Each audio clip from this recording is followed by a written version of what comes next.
Salam sejahtera Malaysia, denyut nadi suara rakyat bergema di channel ini. Jangan lupa tekan butang subscribe, like dan share. Malaysia kita punya, cintai Malaysiaku, kita jaga kita.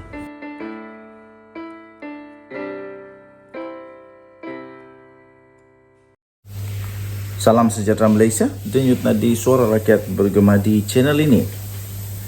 Habislah Muhyiddin Yassin kali ini. Memang betul-betul tak boleh lari lagi. Entah apa lagi kali ini cara dia untuk melarikan diri. Tapi rasanya susahlah untuk Muhyiddin Yassin mengelak kali ini. Kerana kali ini betul-betul dengan bukti SPRM akan panggil Tan Sri Muhyiddin Yassin untuk disiasat. Bersatu ambil dana kontraktor, Muhyiddin akan dipanggil oleh SPRM. Ini baru saja diterima 15 Februari. Presiden Bersatu Tan Sri Muhyiddin Yassin dijangka akan dipanggil oleh Suruhanjaya Pencegahan Rasuah Malaysia atau SPRM sebagai sebahagian daripada siasatan ke atas dana parti itu. Lapor daripada News Straits Times.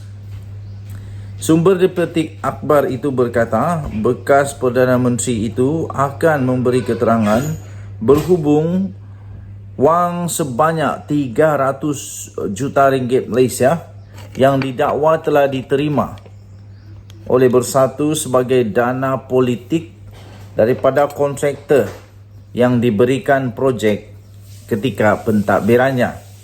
Menurut sumber itu, dua akaun bank Bersatu dengan baki keseluruhan sebanyak 40 juta ringgit Malaysia telah dibekukan oleh SPRM dan beberapa pemimpin Bersatu termasuk Bendahari Agungnya sudah dipanggil untuk memberi keterangan.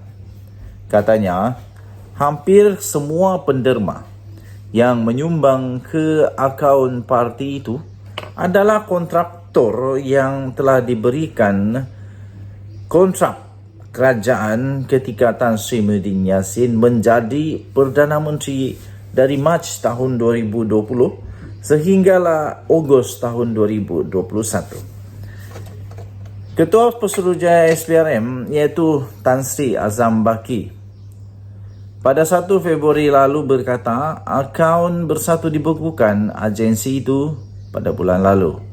Difahamkan akaun itu dibekukan berhubung siasatan penyelewengan dana berbilion ringgit untuk pakej rancangan COVID-19. Muhyiddin sebelum ini telah menafikan bahawa kononnya kerajaan pimpinannya telah menyeleweng sebanyak 92. Maafkan saya, saya ulang semula. Muhyiddin sebelum ini menafikan kerajaan pimpinannya menyeleweng 92.5 bilion dan beliau yakin SPRM akan membersihkan namanya daripada sebarang salah laku. Beliau tidak menolak kemungkinan dakwaan terhadap Bersatu itu direka kerajaan supaya tindakan undang-undang boleh diambil terhadap parti itu dan melemahkannya menjelang pilihan raya di 6 negeri tahun ini. Kali ini tuan-tuan dan puan-puan yang dihormati sekalian, Bersatu betul-betul dalam masalah termasuk Tan Sri Muhyiddin Yassin. Kerana beliau dijangkakan dipanggil oleh SPRM berhubung dana. Dan sudah pun SPRM dapati bahawa menurut laporan ini dana-dana itu telah diterima daripada kontraktor yang diberikan projek ketika pentadbiran. Nah, jadi memang agak pelik, membingungkan dan membuat banyak persoalan tanda tanya. Kenapa kontraktor yang diberi kontrak kerajaan memberi wang kepada Bersatu?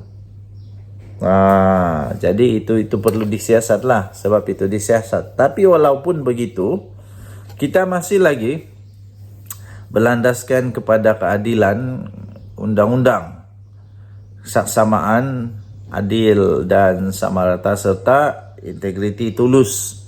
Jadi belum lagi bersalah sehingga dikatakan bersalah oleh mahkamah. Jadi tenang-tenang saja, jangan buat spekulasi, kita tengok-tengok saja dulu. Kalau mahkamah kata bersalah, barulah salah. Tapi setakat ini belum ada lagi apa-apa yang salah. Kita jumpa lagi, bye-bye.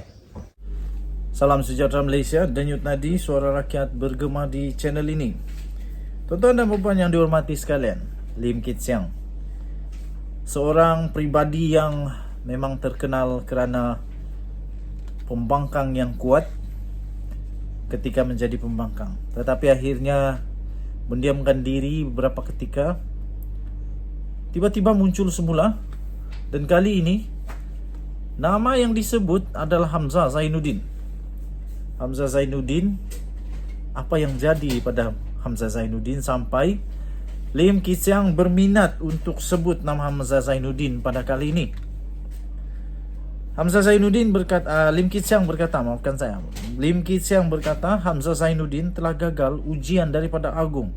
Dakwah Lim Kit Siang daripada MalaysiaKini.com 15 Februari. Lim Kit Siang mendakwa ketua pembangkang iaitu Hamzah Zainuddin telah gagal dalam ujian yang di Pertuan Agong, yang menzahirkan harapannya untuk melihat politik negara Malaysia stabil semula dalam tempoh 5 tahun akan datang.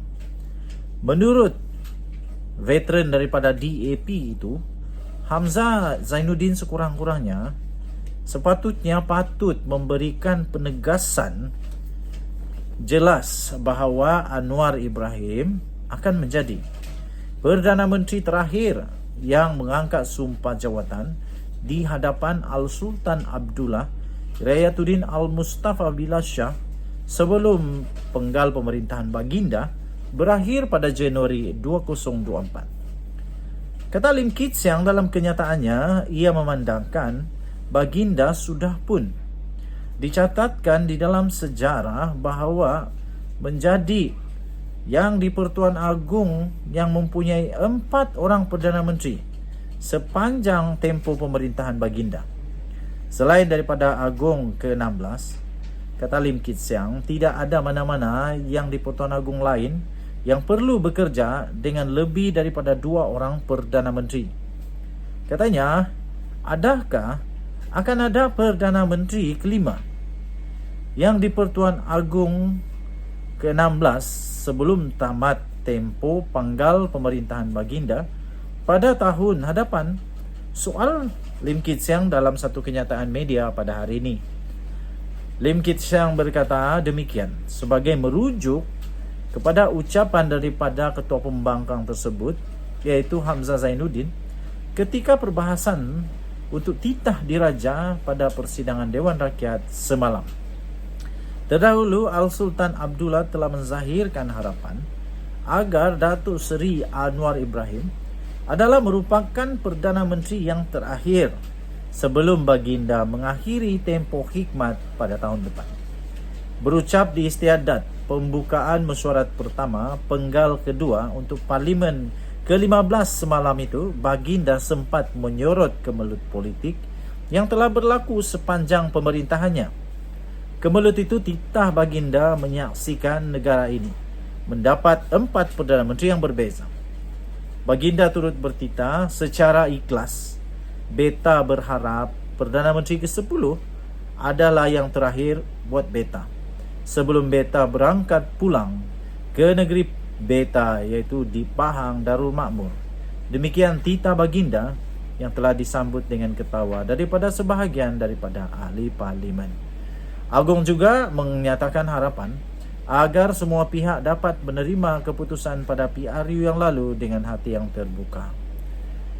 Untuk rekod, Malaysia telah mencatat sejarah tersendiri apabila kerajaan yang mendapat mandat rakyat melalui PRU ke-14 pada 2018 telah dijatuhkan melalui gerakan yang dibuat oleh sekumpulan ahli parlimen termasuklah daripada parti pemerintah.